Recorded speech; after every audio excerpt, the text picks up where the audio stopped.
Allora, rieccoci qua. Altre questioni importanti, ce ne sono talmente tanti di temi, però vediamo un po'. Stavolta partiamo da Angelo Bellatti. Facciamo una panoramica della situazione economica, no? Avevamo visto anche tempo fa come. Un attimo solo che c'è un massaggio. Buongiorno, ma spiegatemi questa Europa, ci conviene? Mi sembra che si parli di unità, ma ogni Stato pensa a se stesso, almeno mi sembra di capire. Ecco la domanda perfetta per Angelo Bellatti. Sì. Ma più cucita. Esatto. Noi ci dobbiamo sempre domandare, se non ci fosse l'Europa, che cosa succederebbe. Ecco, nel caso per esempio nostro, italiano, se noi non avessimo il salvagente europeo per quanto riguarda il tema del nostro debito pubblico, fra poco c'è un'asta dei nostri CCT, BOT, titoli di Stato, e credo che per qualcuno li comprerebbe, se non ci fosse appunto la cintura di protezione europea, a dei prezzi e dei tassi di interesse non certo del 2% o dell'1 o del 3%, ma diciamo 4-5 volte tanto, e questo si rifletterebbe ovviamente in un aumento delle tasse, in un aumento dell'inflazione, soprattutto poi chi ha stipendi fissi o le pensioni si troverebbe poi in difficoltà perché il potere d'acquisto diminuisce. È una deriva, chiamiamola un pochino di tipo argentino, quindi a noi certo questo non conviene. E quindi la cintura europea permette di avere una certa sicurezza anche sulle cose che noi diamo per scontate. Ma io guardo adesso per esempio anche ad altre situazioni. Ci sono delle persone che sono arrabbiate perché devono avere il passaporto rinnovato per andare dove? In un paese ex Unione Europea, l'Inghilterra. Ecco, noi per andare in tutti gli stati dell'Unione Europea non abbiamo questo problema, e quindi questi ritardi allucinanti nell'emettere il passaporto non ci riguarda, perché abbiamo bisogno solo della carta d'identità. Ma se noi dovessimo guardare a tutti gli elementi di semplificazioni che sono venuti fuori dalla costruzione dell'Europa in poi, sono talmente tanti, e credo che basta guardare quello che sta succedendo in Inghilterra con la Brexit, che non sono più opinioni ma sono dati scritti, per mettere in evidenza il disastro economico che l'uscita dell'Inghilterra dall'Unione Europea sta subendo a causa di questa Brexit. Poi certo avranno più autonomia decisionale, ma uscire da un grande mercato unico è un problema oggi come oggi. Pensavano a un maggior appoggio da parte degli ex Commonwealth? Sì, può darsi che pensavano quello, ma avendo un'economia che è come la nostra, per il 60% legata a quella europea, anche loro alla fine si sono trovati sbilanciati.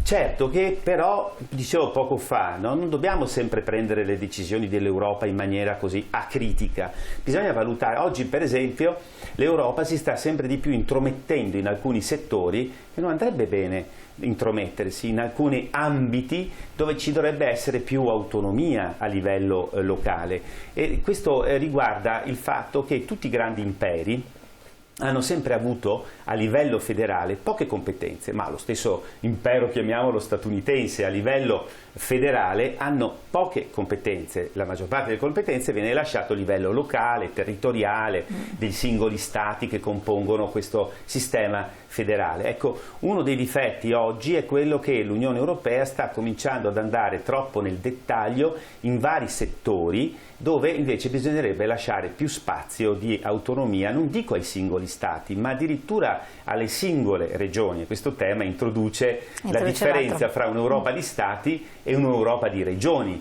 perché in grandi paesi come la Germania, che è già federale, o l'Italia, con differenze enormi fra nord, sud, est e ovest, le regole non possono essere identiche. Mi viene in mente solamente un dato, no? Che è quello dei risultati delle università, dove si sa che ci sono, come in tutti i paesi, dei risultati diversissimi da università a università, fatta una media, perché o si dice qua sono tutti intelligenti, sì, là sono tutti stupidi, non arrivano al 110, oppure c'è invece qualcosa che è il sistema universitario che è diverso. Ecco, per esempio noi abbiamo il valore legale dei titoli di studio, quindi mentre invece, mi viene l'esempio della Francia, è ponderato a seconda appunto della media dei punteggi, il valore dell'università di un 110, di un 100 eccetera è ponderato, e non è per forza un Moloch sulla base del quale si definisce poi se uno vince o non vince un concorso pubblico. Certo. Per cui ecco, noi dobbiamo guardare all'Europa come un club nel quale però dobbiamo partecipare, ed è stata ottima la partecipazione, per esempio,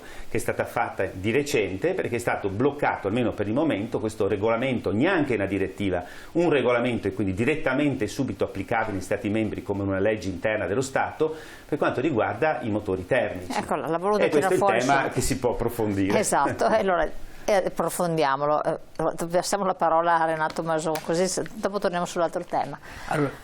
Allora, questa qua è una grande polemica, ha destato tantissime, come accennava anche il Presidente Bellatti, tanta preoccupazione da parte di molte aziende, dei privati cittadini, anche dello Stato, naturalmente dello Stato italiano, non poteva non essere così.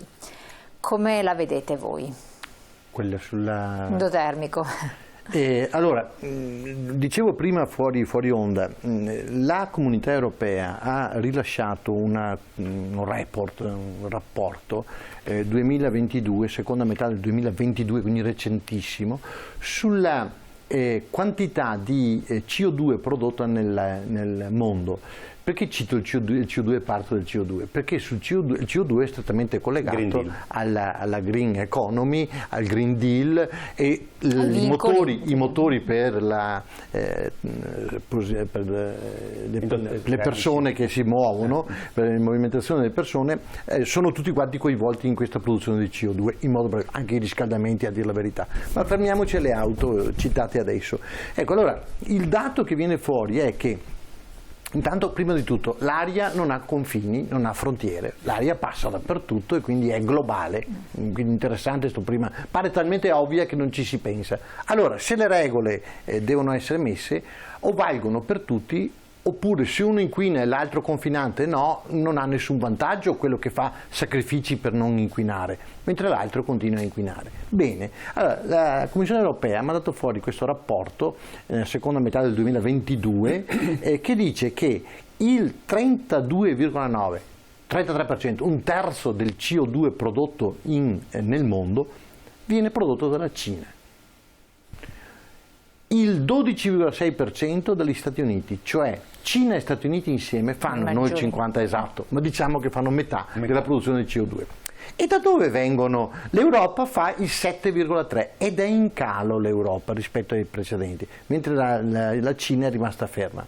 Allora, perché parto da questi dati? Poi ci sono anche tutti quelli degli altri paesi che per comodità... Ecco, una cosa che a me è un po' così lasciato perplesso, nel senso che non lo sapevo, curiosamente ho guardato, l'India produce meno dell'Europa. Quando si parla di Europa... Esatto, parlo dell'India che tante volte si... Esattamente, quando si parla di Europa si intendono i 27 paesi, certo. Diciamo che 28 dentro l'Inghilterra, anche se non fa parte, perché sostanzialmente è dentro qua, in questa graduatoria. Allora, 7% solo l'India, questo mi ha un po' lasciato perplesso nel senso colpito. Allora, qual è la posizione? L'Europa che mette un regolamento, o stava per mettere un regolamento, che imponeva dal 2035 in poi la non vendita di motori endotermici, cioè di motori diesel, benzina, eccetera, è quella che produce di gran lunga meno della Cina, che invece sta diventando sempre più concorrente e produttore di motori indipendentemente dal tipo di alimentazione, se elettrica, se endotermica, eccetera. Allora, qual è il messaggio che deve essere recepito? Ha ragione Gianangelo, l'Europa ha degli aspetti positivi. Io insisto sempre nel dire che questa Europa con questo quadro regolatorio rischia di essere non sopportata dai cittadini, certamente quelli italiani. Allora, il problema non è far saltare l'Europa, sarebbe una follia. Il problema è cambiare questa Europa. Allora, l'Italia ha tentato di fermare questo regolamento a cui faceva accenno prima Gianangelo.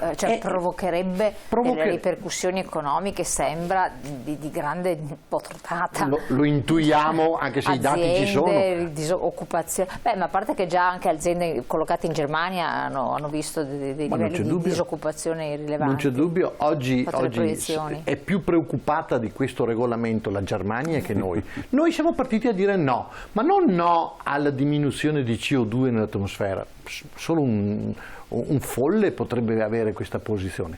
No alle modalità e ai tempi per ridurre il CO2, perché è inutile che io mi dia 12 anni, 13 anni da oggi, mentre gli altri paesi che hanno da soli un terzo o metà, insieme con gli Stati Uniti, la Cina e gli Stati Uniti, queste preoccupazioni non se le pongono. Quindi questo è il primo ragionamento da fare. L'Italia, il governo Meloni si è opposto, almeno nelle dichiarazioni, poi anche negli atti ufficiali. Era collegata con la Polonia, ma non bastavano questi due stati a fermare il regolamento, perché le regole europee impongono non più l'unanimità, ma una larghissima maggioranza su questo tipo di provvedimenti. Si è aggiunta inaspettatamente, dobbiamo anche dirlo, la Germania, perché evidentemente il dibattito interno della Germania, con il peso che ha il cosiddetto automotive, la produzione di veicoli, di automobili in Germania, ha pesato, ha fatto lobby, ha pesato e si è defilato anche la Germania. A oggi si è defilata anche la Germania. Il regolamento non è che sia saltato, la proposta di regolamento, resta là, ma è congelata. Adesso il congelamento non si sa quanto duri, però intanto è un primo fatto positivo, decisamente positivo. Non per non far niente, non per dire allora continua a emettere CO2 alla grande, ma per dire abbiamo il tempo davanti per fare progetti, investimenti, lo sottolineo ancora una volta, quindi risorse economiche e anche organizzazione della società e del modo di lavoro e di produrre. Certo, tra l'altro Presidente Bellotti, per chiudere un po' questo capitolo che comunque è molto interessante, ci saremmo trovati o ci troveremmo molto penalizzati rispetto per esempio alla Cina da questo punto di vista e che questo potrebbe essere un fattore destabilizzante anche di non poco conto. Ma anche col resto del mondo, perché è noto che noi in Europa non abbiamo molte risorse minerarie come anche altri paesi sviluppati, a cominciare dagli Stati Uniti, per arrivare poi ai paesi meno sviluppati, guardiamo l'Africa. Quindi noi dobbiamo fare estrema attenzione per lo sviluppo economico, che vuol dire quindi dar da lavorare, che quindi vuol dire prosperità, che vuol dire anche benessere dei nostri concittadini. Bisogna fare estrema attenzione quando si cambia una strada per un'altra, che non si vada a finire poi in una situazione di mercato dove noi ci troviamo, tra virgolette, quasi ricattati dal fatto che, non avendo certe risorse minerarie per produrre, in questo caso per esempio batterie, se va avanti ancora la tecnologia al litio finché non viene sostituita, in questo momento il litio noi dobbiamo andare a mani giunte a chiedere al mondo che è sotto il controllo cinese, che sta diventando poi sempre più grande, anche perché noi dobbiamo ricordarci, noi non dobbiamo vedere la Cina come per forza un nemico, come un insieme di persone antipatiche, anzi chi conosce i cinesi, molti io li conosco, sono persone simpaticissime e loro stanno crescendo tantissimo, quindi sono bravissimi, e se c'è stato per 1 o 2 secoli una Cina che non è cresciuta è perché loro nell'Ottocento non hanno voluto partecipare alla prima rivoluzione industriale, ma da che mondo è mondo nella storia loro sono sempre stati ricchissimi, sono sempre stati con dei redditi mediamente più alti del mondo, diciamo, occidentale. Oggi anche il mondo occidentale è cambiato, siamo modificati, certo, non esistevano certo gli Stati Uniti, l'Unione Europea, eccetera, per cui tutto è cambiato, è tutto più integrato, no? Però bisogna fare attenzione perché loro cresceranno sempre di più, tendenzialmente loro stanno crescendo di più di noi e quindi questo ci crea una situazione di grande concorrenza. Poco fa appunto il telespettatore diceva essere uniti o non essere uniti, bisogna anche a volte essere uniti anche se c'è qualche cosa che non va, perché l'Italia da sola si troverebbe in una situazione drammatica anche dal punto di vista per esempio del commercio, delle esportazioni. Facciamo bene ad essere parte di un'alleanza grossa, forte, siamo ancora la prima come Europa potenza commerciale del mondo, quindi possiamo interagire sulle norme che riguardano il passaggio dei beni alle frontiere. Non dimentichiamoci che grazie a questa forza che abbiamo insieme con l'Europa, noi siamo in grado di esportare per circa 60 miliardi, importiamo 40, ci rimangono circa 20, Renato Masone i dati sicuramente più aggiornati dei miei, però abbiamo circa 20 miliardi, che vogliono dire che cosa questi 20 miliardi? Un sacco di aziende che lavorano, un sacco di aziende che prosperano, un sacco di posti di lavoro per i nostri figli, i nostri giovani, quindi chiudersi, l'abbiamo visto con Covid, con tutti i turismi, quel turismo che poi abbiamo, bisogna essere anche perché siamo forti, i Veneti, il nord Italia dal punto di vista industriale è ipercompetitivo, siamo fortissimi, se noi guardiamo l'industria manifatturiera è una T rovesciata, abbiamo tutta l'asse della Renania e tutta l'asse del nord Italia che sono le uniche zone ormai ad alta densità manifatturiera di tutta Europa. Nell'arco dei 20-25 anni siamo rimasti solo noi in Europa. Infatti dopo parliamo di questo, abbiamo la pubblicità, parliamo dell'andamento un po' in generale che è stato introdotto e da questo punto di vista anche l'autonomia, siccome hai detto essere uniti vantaggia, un'autonomia, maggior federalismo a vantaggio oppure no? Punto di domanda. Posso portare un esempio? Chiedo scusa. Sì. La nostra cecità politica italiana e europea. Avevamo una grande azienda Magneti Marelli di produzione di batterie. 5 anni fa, 6 anni fa, l'abbiamo ceduta a chi? La Fiat, era della Fiat, l'ha ceduta per 5 miliardi e 8 di euro, l'ha ceduta a chi? Alla Cina. Esatto. Ecco, riflettiamo su questo e andiamo in pubblicità.